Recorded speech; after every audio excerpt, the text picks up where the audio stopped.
This is the vault of the Staffordshire Film Archive at Staffordshire University. We have several thousand items featuring the whole of the county and further afield in the West Midlands.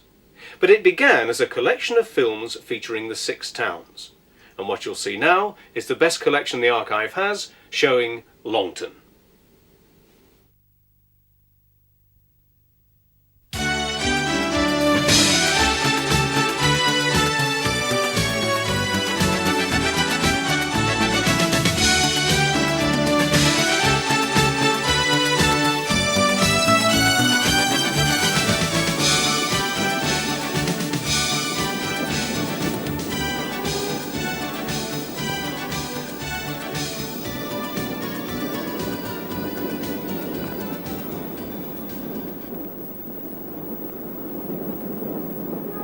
Over there is the city of Stoke-on-Trent. Stoke-on-Trent, mind you, not Stoke-upon-Trent. Me? Well, I'm Eric Ball. And this year, this city of mine is celebrating its 50th anniversary.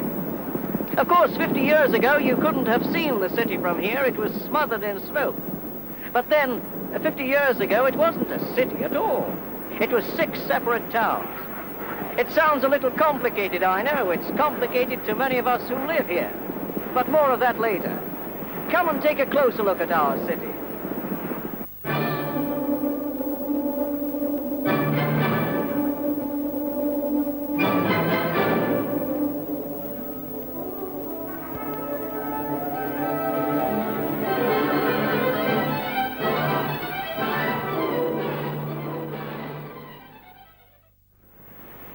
Longton, the southernmost of the towns where nearly all the chinaware manufacture was concentrated. We had some of the worst examples of uncontrolled development. Now we're looking forward to one of the most adventurous rebuilding schemes in the city. But whatever the look of the place, Longton will long be remembered as the home of fine china. A guided tour of the Pottery is 1910. Hold tight.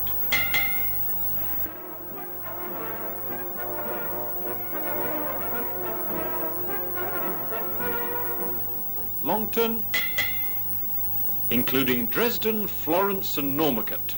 Population 37,000. Has pot banks, mines, brick and tile works, public baths, Queen's Theatre and the usual churches and chapels. They call it Neck End because it's the last place anyone would think of going to. Longton's always been one of the dirtiest towns, smoke and grime. It's always been a poorly paid area. But it's here that people grew up in this atmosphere of never expecting too much and satisfied with what they got, lucky to be alive. But it's got a lovely park and enjoys the early morning sun. The countryside's very close. In 1910, Longton had the highest infant mortality rate in the land. With the coming of the Second World War at the end of the 30s, large areas of the public parks were turned over to the war effort, digging for victory. This film was made for the Stoke-on-Trent Lands Cultivation Committee and shows activity in many of the local allotments and the parks. In Queen's Park, Longton, 6 acres of land were ploughed up to grow vegetables, mostly potatoes.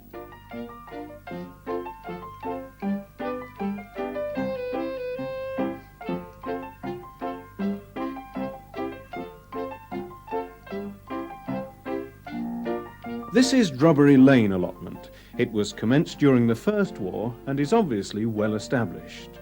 This man is hoeing kale. And here they're making drills for carrot seed.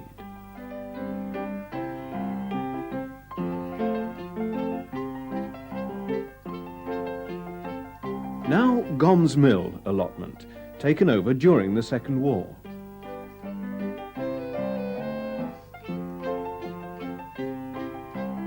Here we see Councillor A. Wayne, chairman of the Lands Cultivation Committee, introducing an expert horticulturalist who's come to the allotment to advise the allotment holders on methods of plant protection. And the same lady is seen talking on the allotment at Chaplin Road in Longton.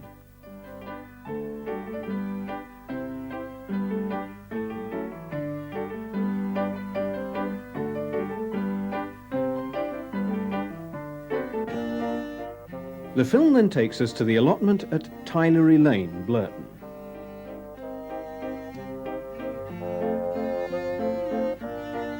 We're shown this one-legged gentleman preparing a potato trench and then manuring it. Obviously, if he can dig for victory with his disability, no viewer of the film could possibly think it too strenuous.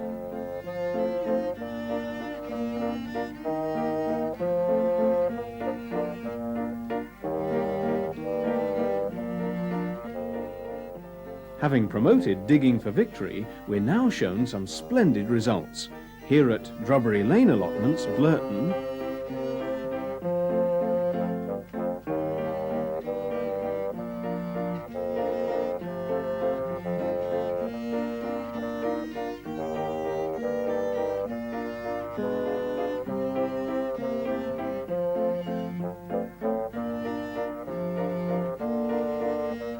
and then at Stanya's allotments in Dresden, where they'd held a competition.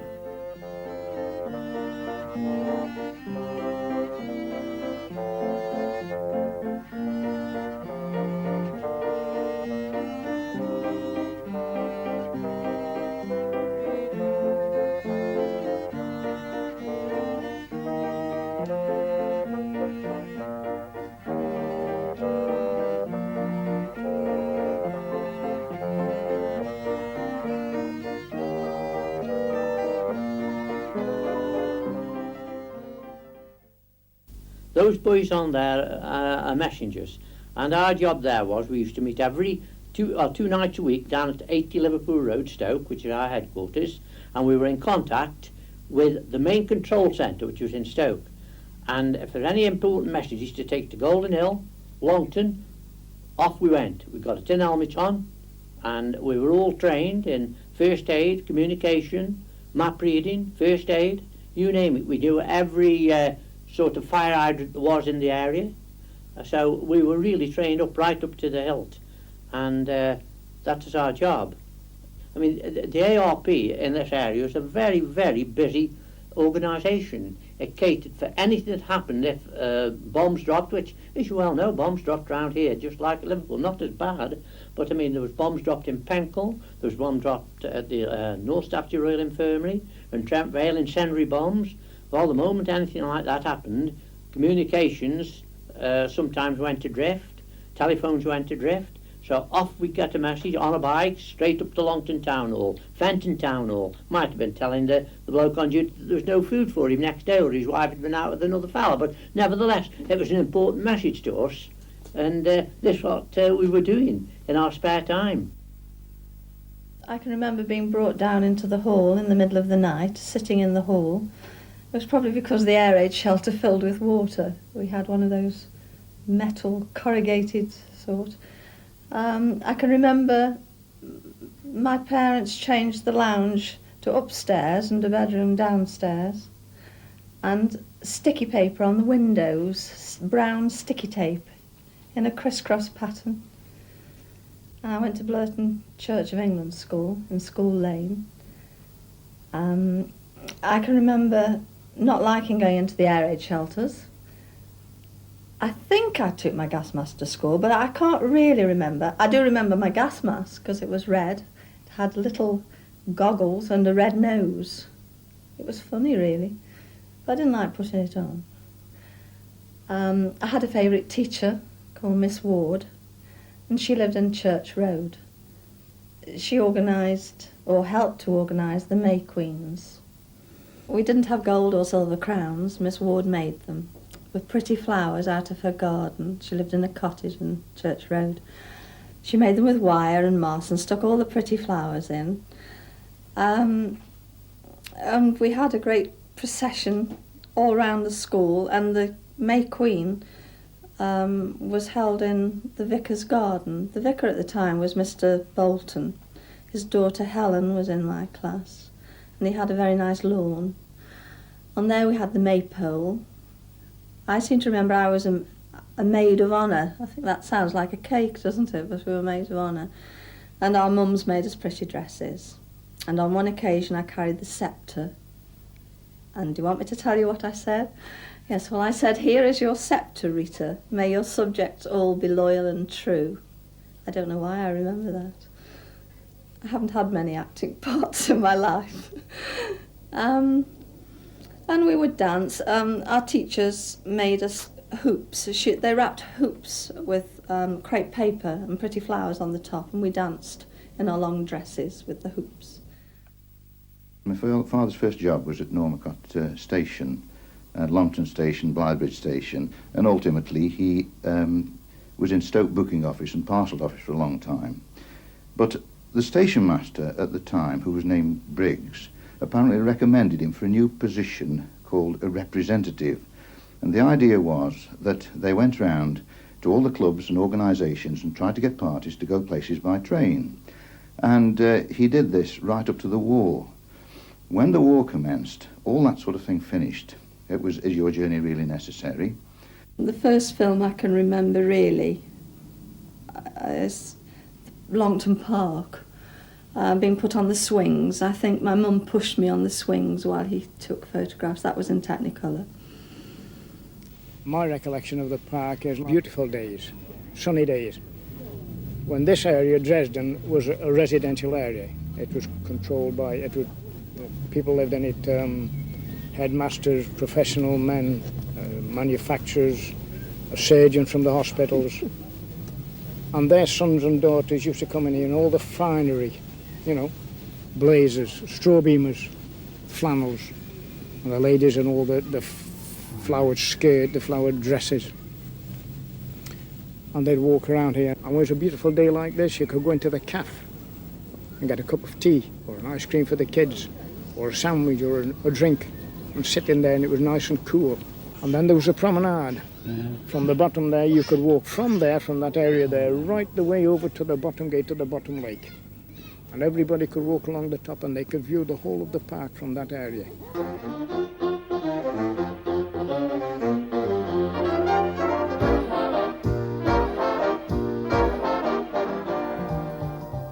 Now this is Longton Cricket Ground. The original Longton Cricket Ground was bounded by Lansdowne Street, where my father lived until he married. He lived in that house for 30 odd years. It was bounded by Ricardo Street, Lansdowne Street and Park Avenue and Chaplin Road. Several of the stalwarts of the cricket club there, committee members, sat in the front of the members' pavilion there. That's it. Now that pavilion still stands at the new ground exactly as it is now, except that the outbuilding, which was a refreshment kiosk, isn't there, but otherwise it looks the same. In those days, this was during the war, they could only get enough petrol, or scrounge enough petrol, to actually mow the wicket, so the outfield was quite long grass. My father was the secretary of the cricket club for over 30 years, and he, as a child, his bedroom overlooked the cricket ground. And the other interesting thing was that in the area of Ricardo Street and Park Avenue and so on, in those days quite a lot of the pottery manufacturers lived, and there was very much a pottery connection. Trentham Gardens, during the war, most of the Bank of England was there, but after Dunkirk, the French soldiers and French Marines and sailors made a camp there. And General de Gaulle visited them, and I think he made a battalion of soldiers. Trentham Gardens.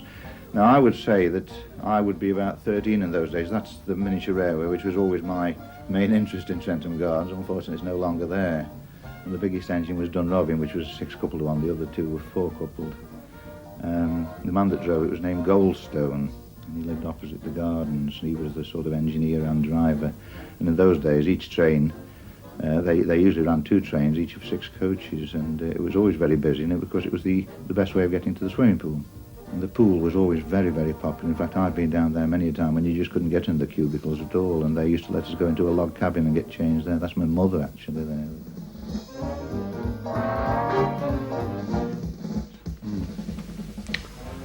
Yes, so we start off by the Stoke station.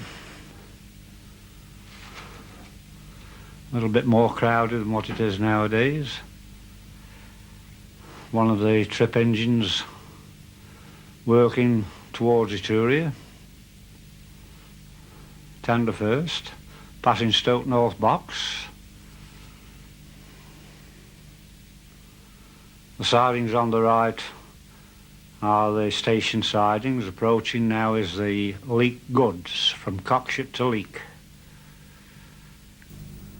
Making plenty of smoke as he goes along. Passing the sheds at Stoke.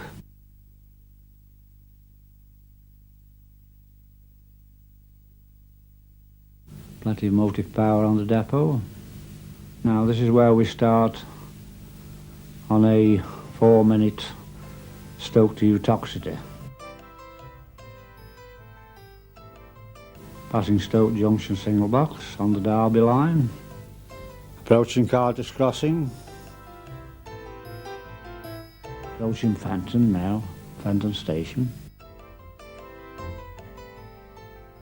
Fenton Station next is Glebe Colliery signal box.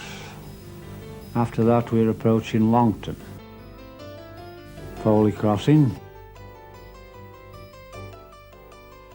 Eventually through Longton Station. Slow but sure.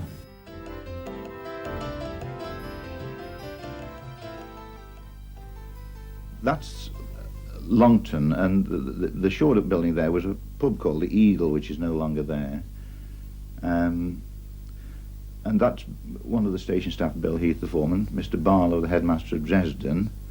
Now that's Mr. Hind, the station master, and Bill Heath, station master at Longton. A couple of tank engines bringing the train down the bank from where it probably started, either Blythebridge or Norcott. George Addison, the station foreman, talking to the driver when they put a class 5 on at Stoke. And this is on the train. They always used to take a nurse with them. That was a statutory requirement. And these are children crowding around the camera on the journey to London. Bear in mind that those trains took 3.5 to 4 hours to reach London in those days, so it's quite a journey. It's a lot different now, and you can do it in 1 hour and 3/4. So it was a question of keeping them occupied on the trip. Arrival at Euston, they go into the motor coaches, and each coach had a guide. The 2 Miss Bankses, one taught at Florence and one at Dresden. Mr. Rushton, the one on the left there, was a Dresden teacher. Mr. Barlow, the headmaster of Dresden, and his wife. Mr. Boff coming up there, the headmaster of Florence School. That's my sister and a cousin of mine now. That's Mr. Craigie, the guide. I would say that all the districts, such as Stoke and Hanley and so on, it was an annual event, or Newcastle schools, and they would go every year, and it was up to the railways to contact the schools and give them the school's programme, and then they could pick where they went. London was always a popular one, and from the railway point of view was relatively straightforward.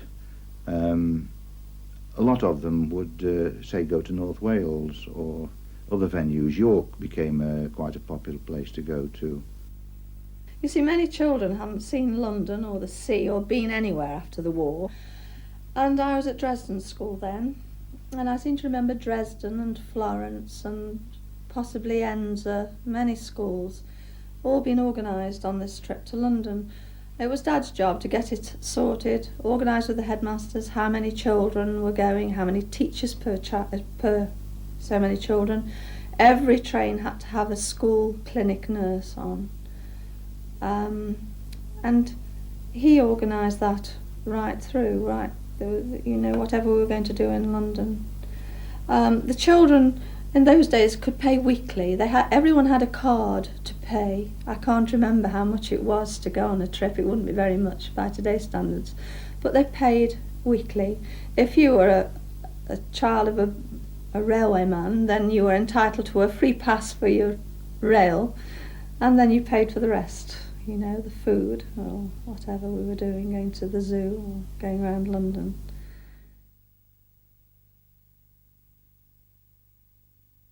Driver Frank Seabridge. Bridgewood sidings.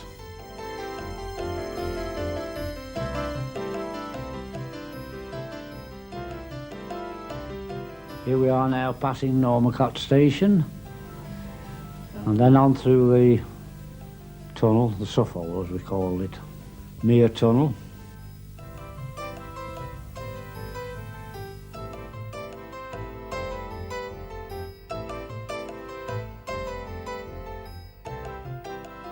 Mere Station. A magnificent cinema opened here in Mere in December 1936. It was the Broadway by Mere Crossroads. The pride of the Potteries in its day and a familiar landmark to anyone coming into the city from the south. My father, Mr. Herbert Clulow, he was a director of the Broadway Cinema, Mere. In December 1936, the Broadway was finished and it was opened by the Lord Mayor.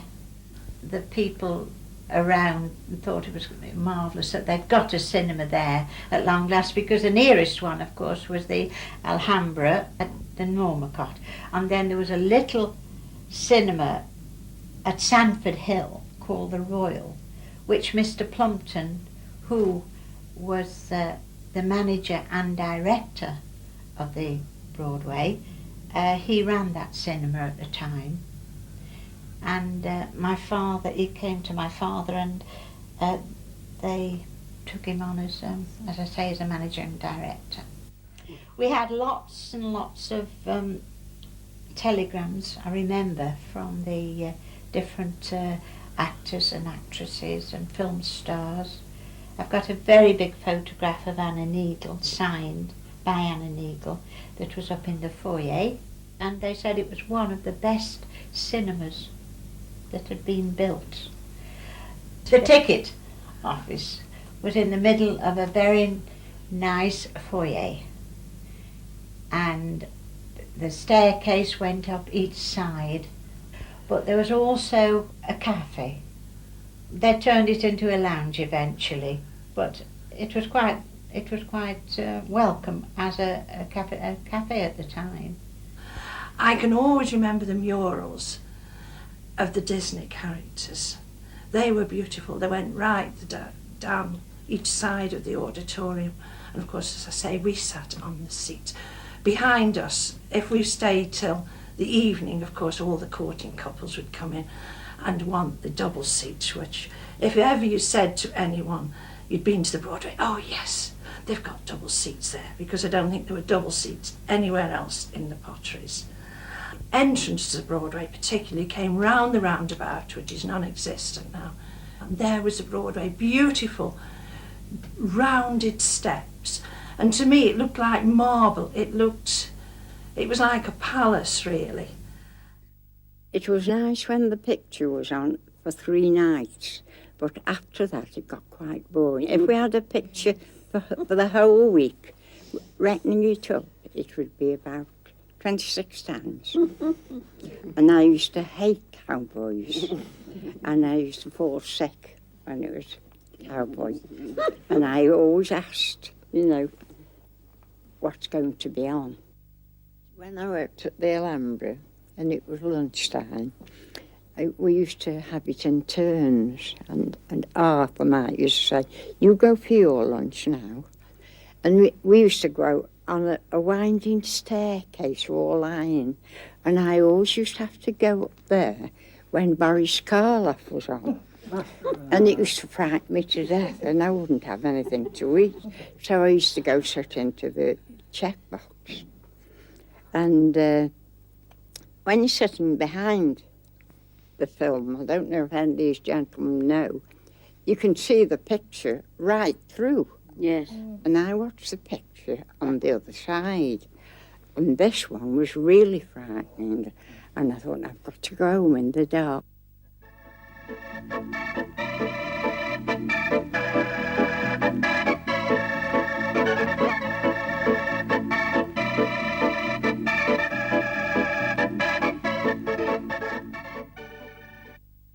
Jimmy Stockton worked as projectionist at both the Focus and at the Empire in Longton.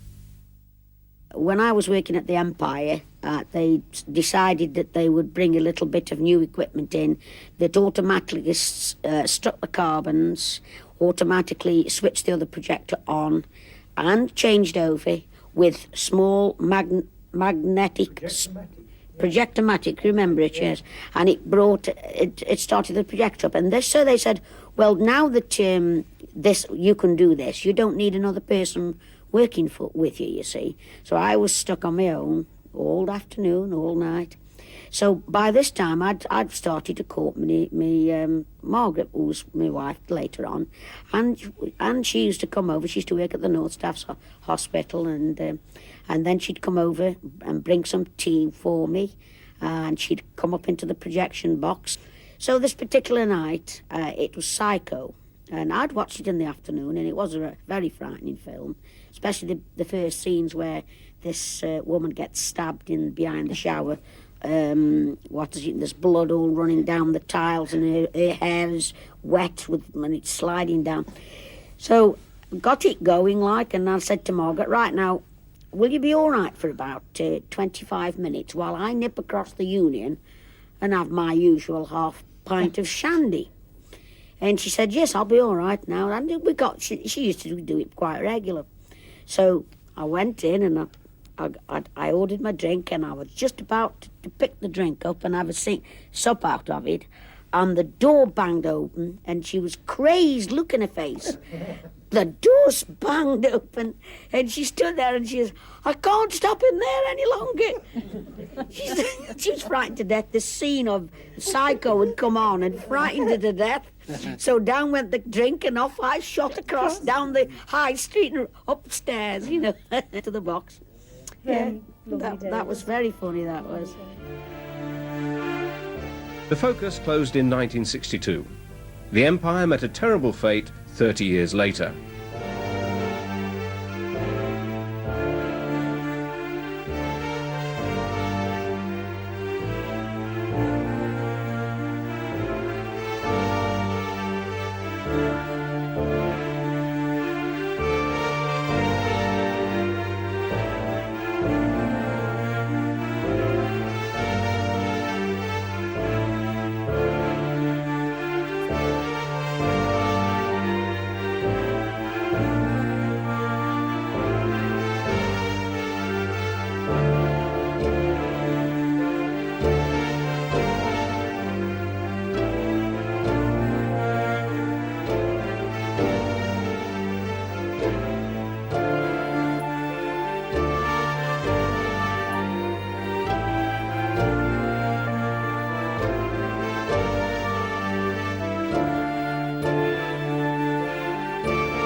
We work hard up here. The stuff's going into or coming out of the ovens all the time, all the year round. You might say the fires never go out in the Five Towns. Day and night they're burning. Ovens stuck to the top with clay that's changing to china or earthenware in the fire. Cups and saucers, flowers, dishes, teapots, tiles, basins, vases.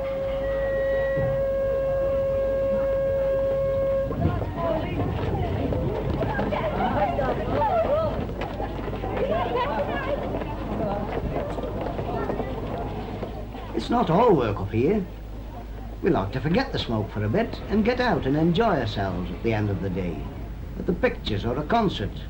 We greet on music, almost likely it'll be a dance. Gladys, Ada, where are you? I'm here, getting ready. Getting ready? Whatever for? Dance at Town Hall. Don't say you've forgotten. Oh, Lord, I'd better get ready. It's just like Tom. He'd forget his own wedding, I think. By the way, when are you two getting married? I don't know yet, Ada, but Tom wants it to be soon. Do you think you like living in the Potteries? Oh, yes, I'm sure I shall. Of course, you'll find it a bit strange after London, I dare say.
Watching pottery being thrown, glazed and painted, holds a great fascination for most people. The potterers in Britain are used to this, and most will arrange to show visitors round their works with justifiable pride. The pottery industry embraces not only fine china and earthenware, but also bricks, sanitary ware, pipes, and ceramic tiles. For over 200 years, the potters have carried out this craft in the Stoke-on-Trent area. And although the process is essentially the same as it ever was, the factories have now been modernized, and the familiar bottle kilns have disappeared, or nearly have. Fortunately, a few enthusiasts have got together to save one of the last remaining pot banks for posterity. The Staffordshire Pottery Industry Preservation Trust have acquired the Gladstone pottery and have already started to reconstruct it as it was in the 19th century. There you will see craftsmen and craftswomen at work, throwing pottery, firing, glazing, and decorating china and earthenware. From early summer 1974, visitors will be welcome at the museum, which will show the story of British pottery from the earliest times to the present day. You can see the history of lithography and brickmaking, as well as examples of Victorian tiles and sanitary ware. Although some £250,000 has already been provided from companies within the industry, both large and small, to meet the initial costs, more is needed to develop the scope of the project. To be able to contrast new potting methods with the old in a living museum is surely of paramount importance to the student of pottery and of great interest to the tourists whom we hope to welcome to Stoke-on-Trent in their thousands. They will be able to linger for a while at Gladstone in the atmosphere of the 19th century and then later visit a modern factory run by one of the supporters of our trust. The contrast will be thought-provoking.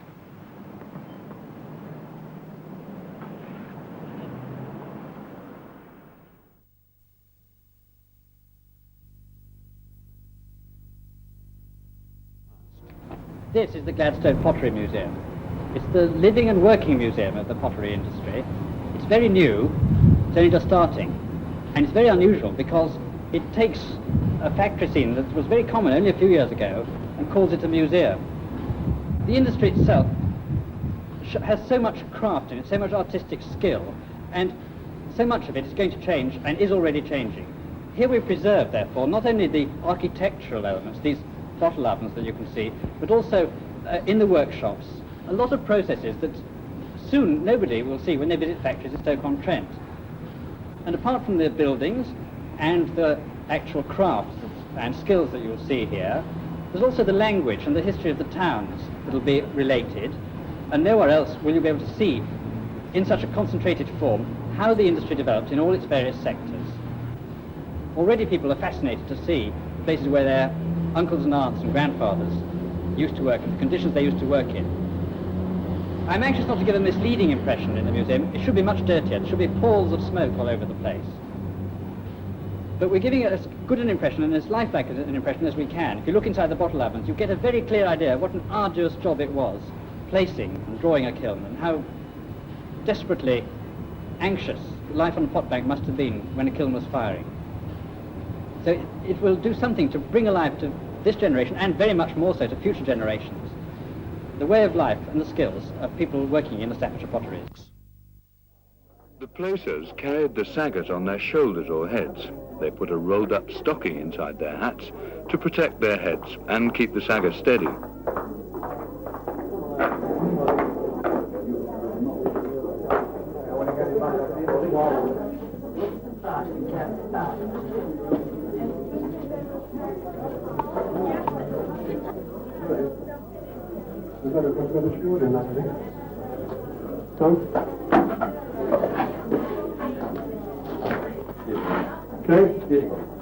Lift up heavy, you lift up heavy to me, lass. You want to press him back? So here, it looks a bit. I'll put pressure on. I'll send it back. Let's do it. That's it. Yeah. Hey, yeah.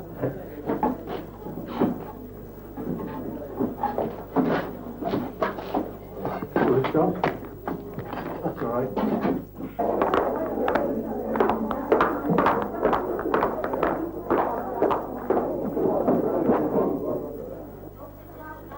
What's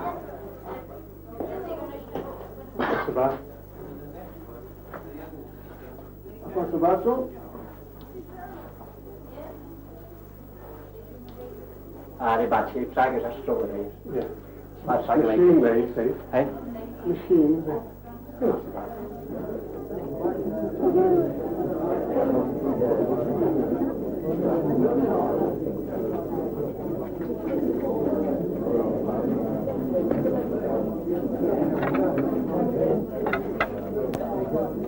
We got 2, 3, 4, 5, 9. We'll put 9 saggers. So we get 9 saggers ready. Got 9 and finish it off. I know he's got to. Well, if we put 4 on. Put 4 on.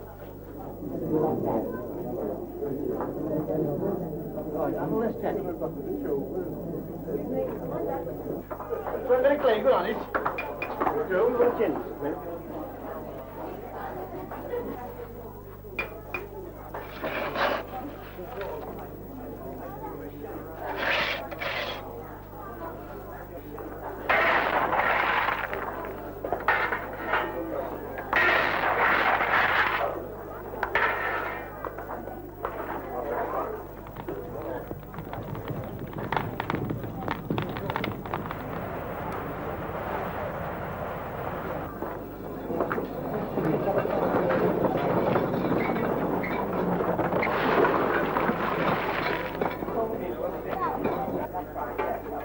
To begin with, the temperature was kept low while the moisture in the ware was driven out. Then baiting increased until in about 48 hours, a maximum temperature of between 1,000 and 1,250 degrees centigrade was reached.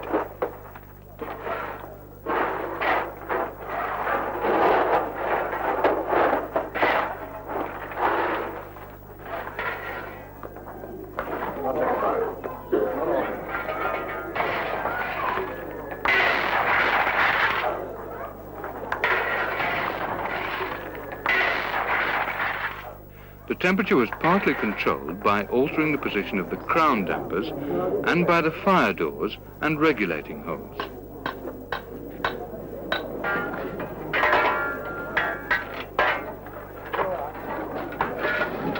Dampers now.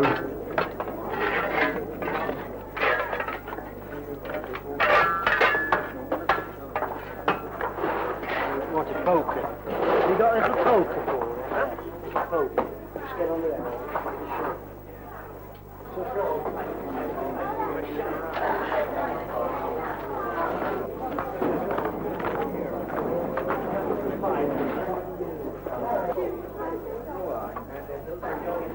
Trial rings were taken from the different quarters of the oven towards the end of the firing.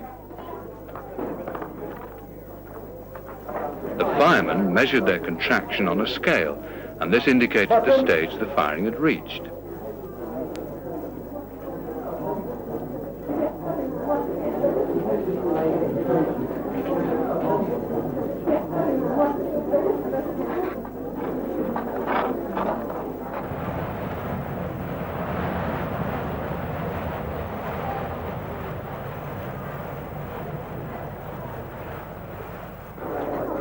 At the end of the firing, the dampers were adjusted, the fire doors opened, and the fires allowed to go out.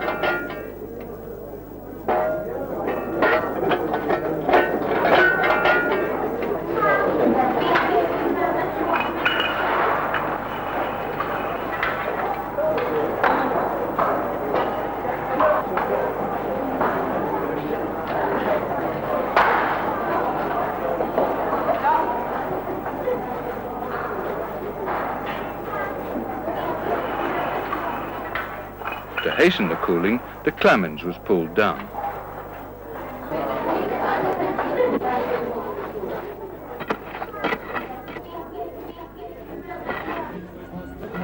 From Pipers came the red ware, from Longton Hall the blue, the tortoiseshell from Fenton Low. The Malkins and the Adamses, the Wildens and the Woods, the Lindlers and the Warburtons, the Turners and the Tops.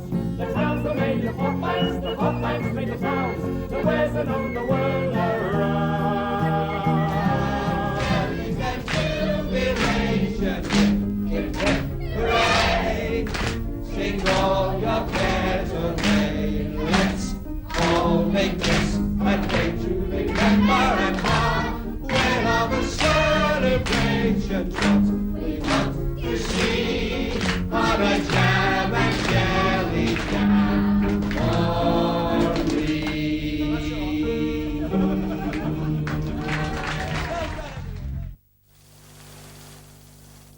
Saturday night spot. The pessimists scoffed. No big-name entertainment personality ever came to Stoke-on-Trent. Never mind Neck End, they said. They were wrong. The night spot opened and the top stars came. Not just from Britain and Europe, but all over the world. But this week, after 8 years of the best in entertainment, the people of Neck End were dealt a savage blow. Another victim of the recession. But for the last 4 years, January has been a special month in Jollies' calendar. For during 1 week, over 10,000 people have packed in here. They ate 1.5 tons of chips, 800 12-inch sausages, and swilled it all down with 32,000 pints of beer. And they were joined by millions more on BBC TV for the Embassy World Darts Championship. Take him on like Longton. One dart could give him the World Championship double 16.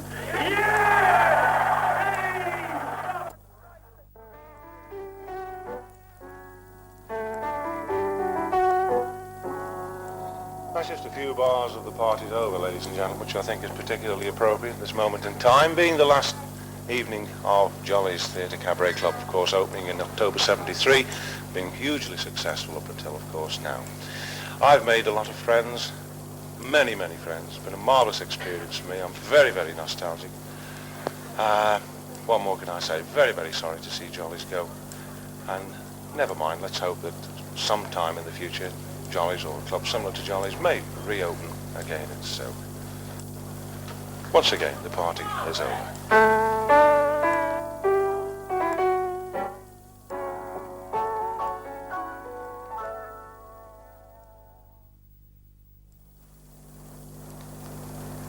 Hi. Just got a little time to really tell you about what I've been doing for the last 8 years. I've been comparing, of course, here at Jollies, and that's been voted in the during the last 8 years as one of Britain's best cabaret and theatre clubs. Tonight's our final night. It's the end of a relationship which I've absolutely loved. 8 years ago, when I was travelling on a plane to Jersey, a very old plane, in fact I found Amy Johnson's lunch under my seat. I'd never have thought that I was going to be the compere for the following 8 years of one of the most successful clubs in Great Britain. It really has been a pleasure. I've made lots of friends, I've learnt lots of things. I didn't even know what a cane was for. Look what I can do now. And there you go, that's what you learn in 8 years.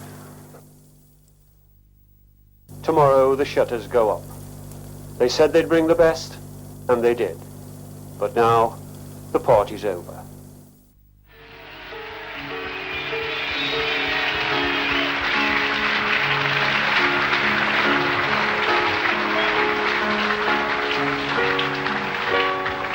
Donna, if you don't mind, would you sing a song for us so we can get everybody sort of... We've tried to, over the last 8 years, I knew this would be difficult for me to say, but over the last 8 years, we've tried to spread a little bit of love and nice feel. If everyone can join hands, and Donna's going to sing a song, we'd like you to join in with that particular song. It's called We'll Meet Again. Join hands, everyone, and sing the song along with us, if you would.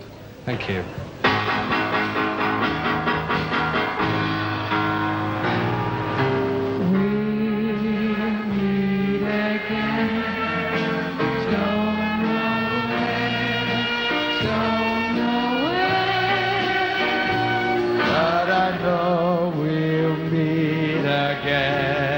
Some sunny day.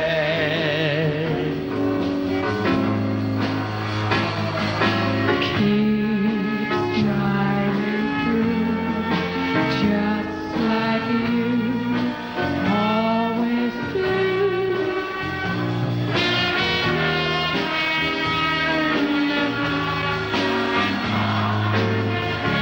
Far, far away. And won't you please say hello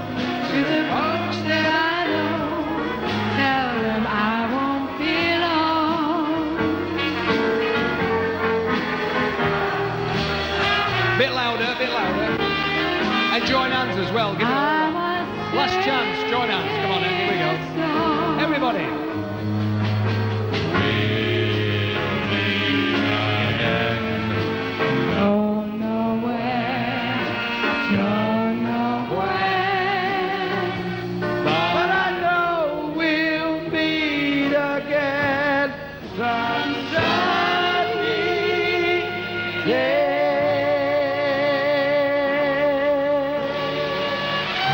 Ladies and gentlemen, good night and God bless from all of us here at Jollies for our cabaret. Come and join us for a dance, everyone, if you'll do that, please. And thank you for being a lovely audience as well on our last night for cabaret. Join us for dancing and enjoy the rest of the evening. God bless. Goodbye and God bless. Thank you, Tony. Come and join us for a dance, everyone. Enjoy the evening through till 2 o'clock in the morning.